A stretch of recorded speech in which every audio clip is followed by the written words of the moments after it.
In our top story tonight at 11, November is known as Native American Heritage Month. And in an effort to shed some light on the month, I sat down with Luana Redcorn. And among some of her titles, former Fayette County Commonwealth Attorney, who also happened to be the first Native American Commonwealth Attorney in the state. Now, we spoke on her journey to the bluegrass as prosecutor and a new film highlighting the Osage Native Americans. For Indian communities, especially for the Osage community, the core is frequently the cultural things.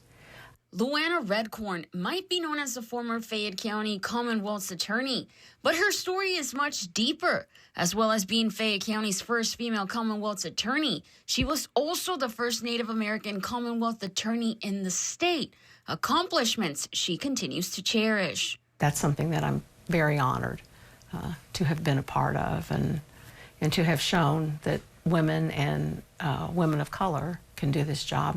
And although Redcorn was a prosecutor in Lexington for over 3 decades. I was born in Oklahoma, and I did not grow up there. I was born there, and we left there when I was a child, although all my family mostly still lives there.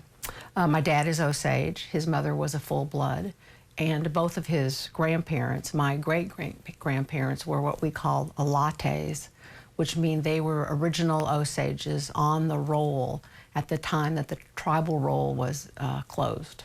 And while Redcorn might have seen many cases come by her desk when she practiced law, one case in Oklahoma shedding light into the history of the Osage Native Americans and the murders in the community. Killers of the Flower Moon. This was a huge thing, obviously, for the Osage. This is a story that Osages have known for years, although really didn't talk about it very much.